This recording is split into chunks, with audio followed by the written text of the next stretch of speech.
Senhor Primeiro-Ministro, Ministro de Defesa, General, permitam-me apresentar. Meu nome é François Rousseau. Sou encarregado de um grupo de pesquisa informal, que não aparece na folha de pagamento de suas organizações. Esta é uma apresentação formal e exclusiva para os senhores.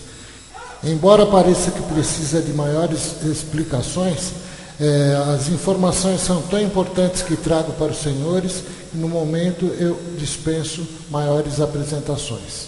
Neste momento, movimentos estão sendo posicionados para que documentos e informações que tenho para vocês sejam revelados agora. Operações paralelas de manipulação em escala estão sendo implementadas hoje, o que será o ponto final de minha apresentação. No que diz respeito ao IRA, tudo começou realmente logo após a Segunda Guerra Mundial.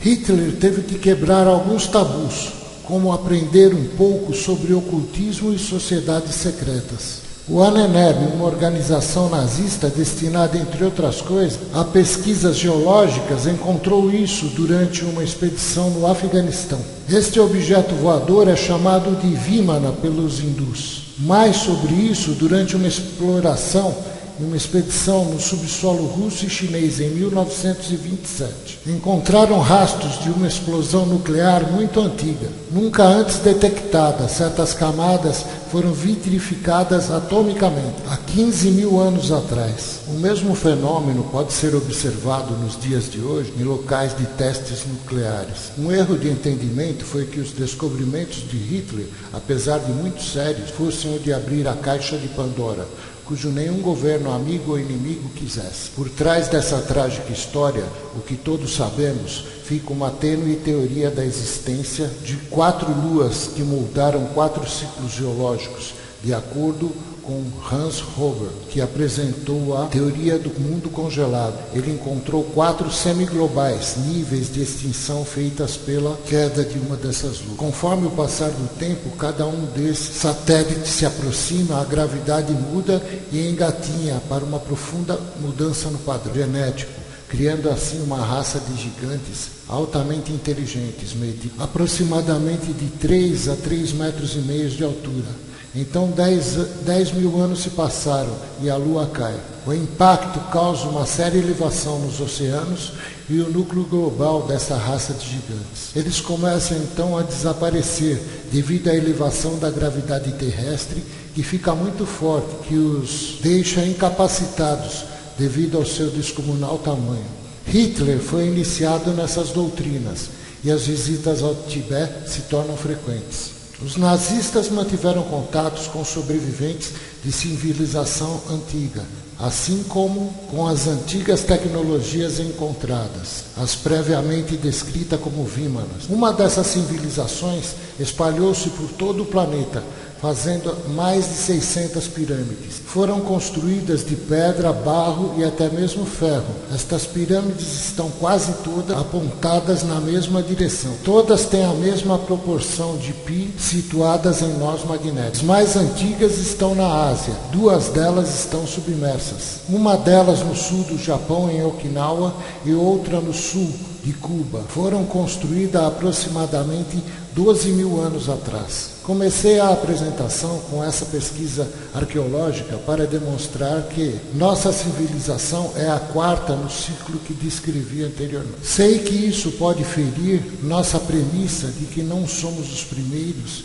e nem seremos os últimos. O que devem compreender é que o estudo e o entendimento de muitos protótipos recuperados pelos nazistas, a prioridade absoluta foi para garantir a dominação dos céus. Aliados em paralelo se focaram em aperfeiçoar o estudo atômico e criar bombas. Estas bases secretas foi o centro de todas as pesquisas nazistas. Em uma dessas bases trabalhou Victor Schauberger, pai dos UFOs nazistas. Schauberger teve uma real associação encarregada de pesquisas antigravitacional. Morreu no Texas em 1958, trabalhando e protegido pelos Estados Unidos no aprimoramento de seus próprios discos voadores, o que desde então tornaram-se americanos. Vocês rapidamente entenderão que 70% deles explicam que fenômenos aéreos são de origem humana e de nenhuma forma extraterrestre. Quando a Segunda Guerra Mundial acabou, a tecnologia nazista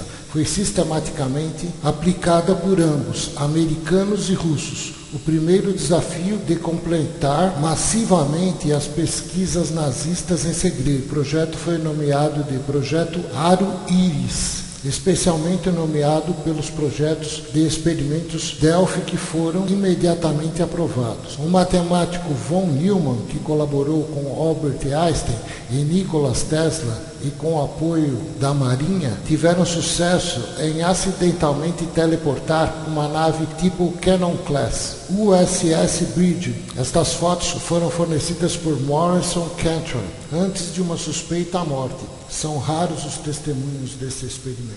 Ao mesmo tempo, os primeiros testes do protótipo da tecnologia indo-aéreo passou despercebido. Os militares conseguiram melhorar a eficiência de segredo. No mesmo período, Kenneth Arnold, piloto da Força Aérea Americana e agente da CIA, lançou a maior operação de manipulação jamais feita com relação à existência dos UFOs, fazendo o povo acreditar que eles existem. Não há uma verdadeira solução ou provas suficientes, desacreditando inimigos e amedrontando a população. A desinformação se tornava muito eficiente. UFOs e para-humanos, agora pertencentes à força da televisão e da mídia, se tornou quase um caso de paranoia coletiva. Em maio de 1947, o Serviço Secreto Americano descobriu a existência de um antigo OVNI extraterrestre, secretamente recuperado pelos russos, que havia caído nas montanhas de Altai, na Mongólia. A tensão entre os dois blocos gerou um sério contratempo. O descobrimento era espetacular e, para não perder as rédeas, o Pentágono moveu a CIA e começou a mentir. Imagine o grande blefe para convencer ambos, tanto os russos como o mundo, que no segundo dia nós também havíamos recuperado um UFO em Roswell, em 1947. Claro que isso não era verdade, mas funcionou. Em fevereiro de 1949, logo após o que foi chamado de Incidente Roswell, um UFO foi fotografado e filmado na Antártida. Foi a primeira imagem desse tipo de formato, tipo de um charuto.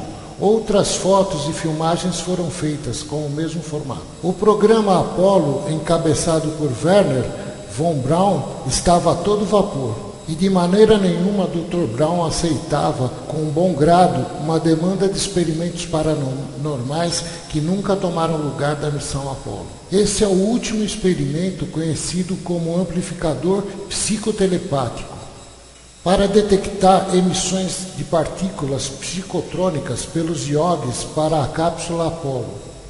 Mas esses testes foram parados por causa de aparição sistemática de objetos não identificados ao redor de voos orbitais e o descobrimento de traços de civilizações sobre a Lua.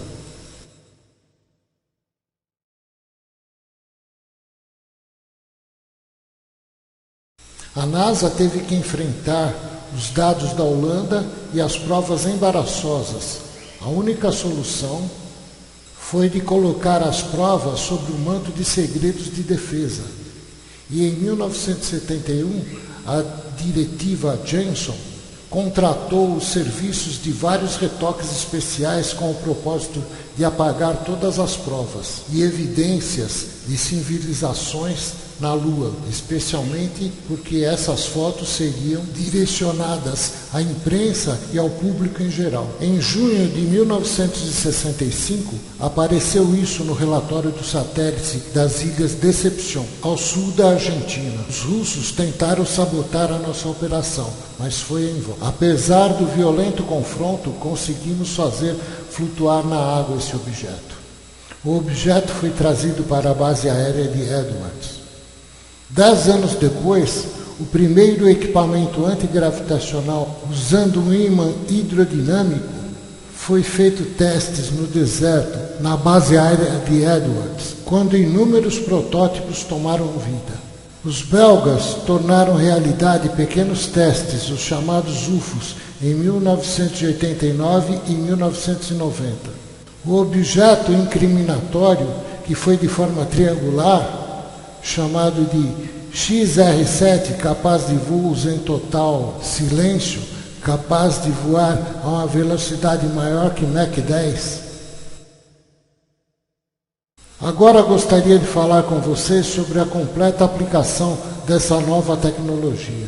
O bombardeiro B-2, cujo desenvolvimento começou em 1982, o bombardeiro B-2 Celt, que voou oficialmente em 1989, serviu para o acobertamento para um outro e convencional B-2, que foi construído paralelamente. O uso desse modelo super secreto, entre outras coisas, cria um sistema de campo de plasma que evita o fluxo do ar com o gerador MHD. Esse sistema produz a ionização do ar ao redor dele, suprimindo a resistência do ar enquanto garante uma total invisibilidade para qualquer tipo de radar. Esse bombardeiro nuclear está voando por mais de 15 anos, a uma velocidade superior a Mach 10. Naturalmente, para dar subsídios e evitar tumulto, assim como as bombas E ou bombas eletromagnéticas, assim também, é claro, armas de micro-ondas e poderosos lasers.